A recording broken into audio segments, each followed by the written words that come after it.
Hey guys, hope everything's going well. You guys know that drill. Smash that like button, subscribe if you haven't, comment down below.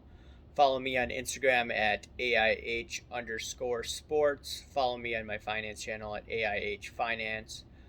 Also, if you haven't subscribed to my channel on YouTube, make sure to subscribe down below. I see a lot of people just watch and aren't subscribed. So just make sure to subscribe to get my videos in your inbox or your YouTube inbox, whatever it is. Okay, so I had received a message, and I also saw in the comment section, and the guy, he wasn't being rude. He was just like saying like, "Hey, there's jobs created from these companies that some of the companies that you are bashing. He was basically saying that hey, that's good for the hobby. Why are you bashing capitalism? When you're talking about sleazy marketing tactics, that's what a lot of companies do. So my response to all of this is, uh, first of all, I used to work in a marketing company, in a WPP company, and I don't remember the ads they worked on in shopper marketing and the ads they worked on in experiential marketing. They weren't sleazy. So I just want to reiterate that. I wasn't in those departments. I was in the accounting department. So just wanted to lay out that. Now, the other part regarding capitalism, over 10 years ago, I used to read, guys like Friedman, and then the Austrian school guys, Hayek, Mises, Rothbard, etc. So, you know, I'm all for capitalism and all that stuff.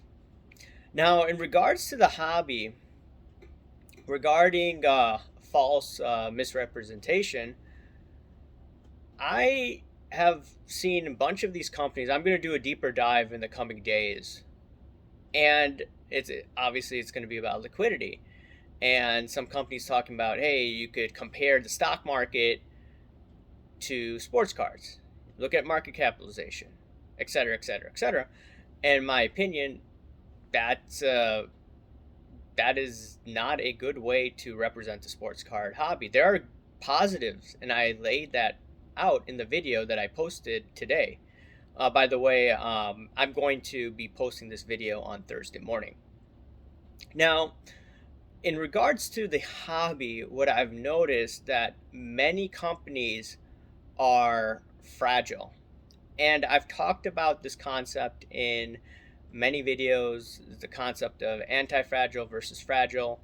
A good book by Nassim Taleb. I don't necessarily agree with everything he says, but that was a fantastic book. His book regarding black swans and the 2007 market crash, that was a fantastic read. And over a year ago, I discussed how, in my opinion, the business model of Top Shot was fragile. And a lot of people were coming at me in the comment section. I was kind of shocked. People went ballistic, not ballistic, they just were acting irrational. And next thing you know, the market basically topped out within the next 10 days. And yeah, that's the type of behavior when you see people acting irrational, thinking that it's a quick flip, it's easy money and all that stuff. The market's probably going to go down. And that's what happened. And there's many markets where I've seen same type of mentality, and then it just tanks hard. There aren't enough buyers to keep the momentum of the price keep on going higher. That's basically it. Now, in regards to this fragile concept, in my opinion, a lot of these companies that were coming out in 2020, 2021, their business model, yes, it was working during a bull market. Now we're in somewhat of a slowdown, not as bullish as 2021, early 2021 and 2020. And I would argue that a lot of these companies were hyping up their products. And in my opinion, I don't like hype. in terms of what I do.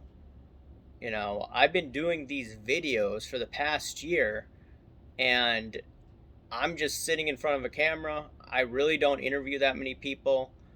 I was very cautious about most of these sports cards going higher. I didn't chase for the most part. I was just buying cards. I was trying to find cards underneath the radar and that didn't appreciate extensively. That's what I've been talking about since November of 2020. That being said, this hype mentality is going to potentially bankrupt many companies in the coming years, in my opinion. Rather than just focus on slower growth, but being more anti-fragile. These companies, in my opinion, were fragile. And they didn't understand, I would say, basic economics, where you had all this flood of liquidity from the Federal Reserve keeping interest rates artificially low. And with that free money, people were just throwing in sports cards. They're locked in at their homes. And now we're coming back to normal. People are going to go on vacation. My wife the other day, she told me that, hey, one of her other friends and her husband, they want to go to Aruba, right? I never thought of leaving the U.S. to go to Aruba, right? I never thought of leaving the country, going to the islands. I never even thought of that in the last 2 years. And now we're thinking, hey, let's go on vacation. Things are opening back up, right? And it's not so bad as it was compared to 2 years ago. So you have less money that's going to be spent for sports cars in general. Now, the other aspect is now we have fanatics that's going to be taking over. And a lot of these small companies that are breakers, small LCSs, all these small shops, they're going to get, in my opinion, they're going to face challenges with fanatics, in my opinion. I mean, what fanatics can do is they could take their cards. They could send. What if fanatics gets Panini, right? And I believe Panini owns that National Treasures brand. And for football, those cards are highly coveted. So if someone, or not someone, if Fanatics takes those cards, those auto patches, those numbered cards, and sends them off to PSA themselves, they don't need any middleman, right? Send those cards out to grading, and then they get those cards back. They could sell it on their own site if they wanted to. They could take the piece of the secondary market just like that. I mean, I would try, if I were Fanatics and working for them, I'd be like, okay, here's how I could try to get more revenue. And that's potentially one way, assuming they get the National Treasures brand. If they don't, they do have Topps. And then with football licensing coming to them, they could just produce Topps Chrome cards. Remember, Peyton Manning used to have those top Chrome refractor cards, and just imagine a young player has a Topps Chrome refractor card and it's autoed, stuff like that. And they could send those cards out to grading and then sell it on their own website. I mean, who needs these small shops? Now, I don't think Fanatics is going to completely alienate all of these shops, but some of these shops are definitely going to face a hit. Their business model is fragile.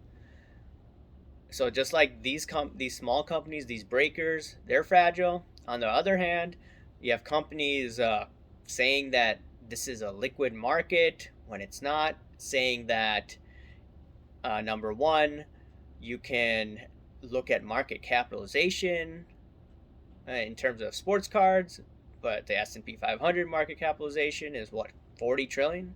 I was shocked to see it was 40 trillion, but that's the research I came up with. And if it's wrong, you let me know. But once again, I do believe in competition. And I do believe in honest marketing. And if you are sleazy in terms of your marketing and you're misleading people, in the short run, you may get away with it. Excuse me, away with it. But in the long run, you're not going to get away with it. And a lot of people are now catching on, like, hey, I'm underwater in these cards, and these card companies or these companies in this industry are saying nothing about all of this, right? They're pushing up the hype, and now the hype has slowly died away.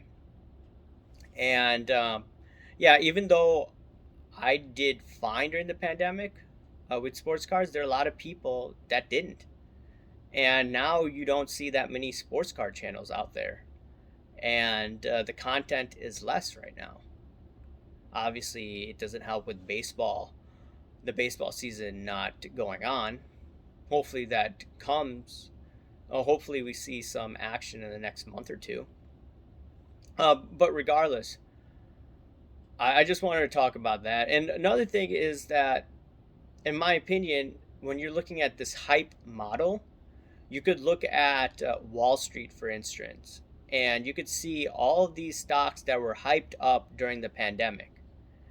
And you could see maybe a stock like Zoom, a stock like Peloton, and there are a handful of other stocks that benefited from people staying indoors. And now people are not going to be staying indoors. So those stocks have taken a dive.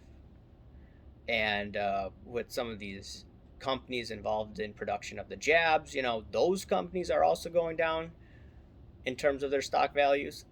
Those were stocks built up based on hype during the pandemic. Now that hype is gone, now the pandemic's over. And in regards to sports cards, their business model it was based on hype, and now, in my opinion, they're going to have to adjust to a more normalized marketplace. I do wish them the best of luck. I don't want anyone to lose their jobs, but at the same time, I believe it's going to be challenging for some of these companies to adopt to a normalized marketplace. Once again, all these companies started to come up during the pandemic. You didn't see a lot of them sprout up before COVID. So, those are just my own thoughts. I don't know if it answers one of my subscribers' questions or comments.